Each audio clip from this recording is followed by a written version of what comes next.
شهر رمضان الذي أنزل فيه القرآن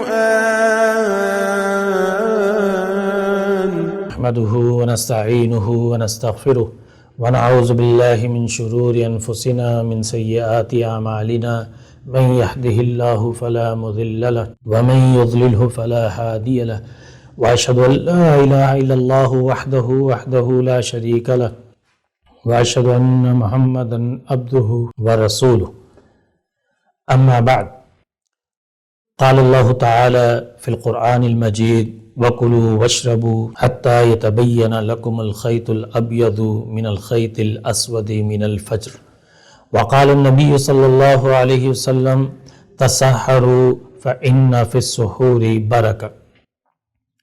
معزز سامعین کرام، اللہ رب العالمین نے اپنے بندوں پر بے حساب و کتاب انعامات اور فضائل عطا کیے ہیں۔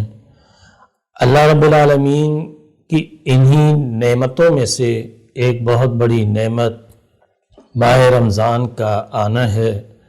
اس ماہ رمضان میں جہاں اللہ رب العالمین نے اتنی خیر و برکات رکھی ہیں اور اتنے فضائل عطا کیے ہیں، انہی میں چند اللہ رب العالمین نے آداب اور مسائل کا بھی بیان فرمایا ہے، جیسا کہ روزے کی نیت، سحری کرنا، جھوٹ، بہتان، غیبت، چغلی، گالی، طعن و تشنیع سے بچنا اور افطاری کرنا۔ معزز سامعین کرام، آج اپنے اس مختصر سی گفتگو میں سحری کے حوالے سے چند گزارشات کروں گا۔ سحری سحر سے ہے اور سحر رات کے آخری وقت صبح صادق سے پہلے ہوتا ہے۔ سحری کھانا سنت مؤکدہ ہے۔ اللہ کے نبی علیہ السلام سحری تناول فرمایا کرتے تھے، جیسا کہ حدیث مبارکہ آپ نے سنی۔ اللہ رب العالمین کے نبی محبوب علیہ السلام نے ارشاد فرمایا تسحروا فإن فی السحور برکہ، کہ تم سحری کرو، سحری میں برکت ہے۔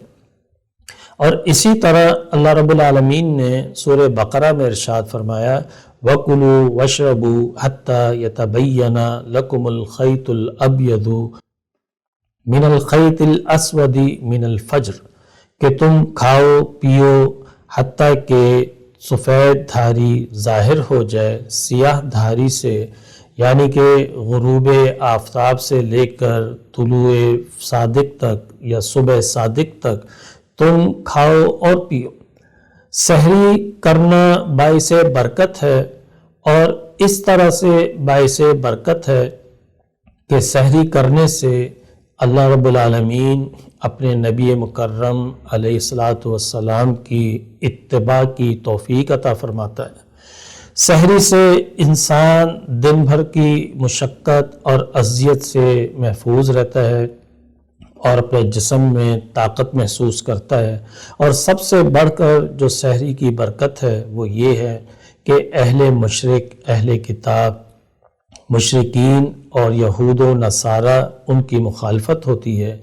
اللہ کے نبی علیہ السلام کا فرمان ہے کہ ہم مسلمان اور یہود و نصارہ کے درمیان جو حد فاصل ہے وہ سحری کرنا ہے، اور سحری کے بارے میں ارشاد فرمایا کہ تم ضرور سحری کرو، حتیٰ کہ اگر تمہیں پانی کے ایک گھونٹ سے سحری کرنی پڑے تو تم سحری کرو۔ سحری کرنے والوں پر اللہ رب العالمین اپنی رحمتیں نازل کرتے ہیں اور فرشتے ان کے لیے رحمت کی دعا کرتے ہیں۔ اور ایک حدیث مبارکہ میں ہے کہ سحری کرنے والوں پر فرشتے ان کے لیے استغفار کرتے ہیں، ان کے لیے دعائیں کرتے ہیں۔ سحری کا وقت جو ہے رات کا آخری پہر، یعنی کہ صبح صادق سے پہلے ہوتا ہے، اور یہ وہ وقت ہے جب اللہ کے نبی علیہ السلام خود بھی سحری تناول فرمایا کرتے تھے، اور یہی سنت طریقہ ہے۔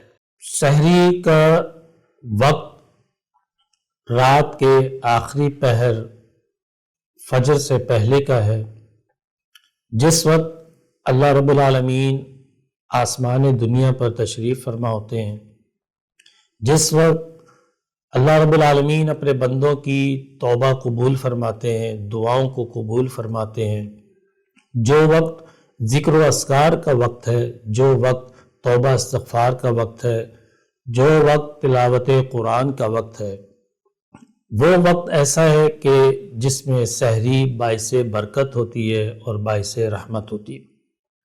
معزز سامعین کرام، ہمیں دوسرے امور کی طرح سحری کا بھی خاص اہتمام کرنا چاہیے اور سحری کے وقت کا خاص خیال رکھنا چاہیے۔ اللہ رب العالمین اس وقت اپنی رحمتیں نازل فرماتے ہیں اور برکات نازل ہوتی ہیں۔ سحری کرنے سے انسان جسمانی طور پر بھی صحت مند رہتا ہے اور اس کے جسم میں قوت آتی ہے۔ معزز سامعین کرام، آج کل جس طرح سے لوگوں نے ایک طریقہ اپنا رکھا ہے کہ رات سونے سے پہلے 11-12 بجے یا 1 بجے وہ خوب کھانا کھا کر اور پھر اسی سے اگلے دن کا روزہ رکھ لیتے ہیں، جو کہ خلاف سنت طریقہ ہے۔ سنت طریقہ یہ ہے کہ سحری کے وقت ہی سحری کی جائے اور اللہ رب العالمین برکت بھی اسی سحری میں عطا فرماتے ہیں جو اس کے وقت پر کی جائے۔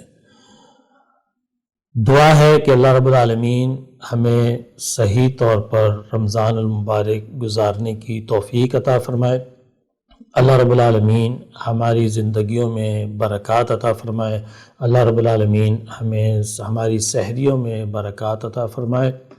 وآخر دعوانا الحمدللہ رب العالمین۔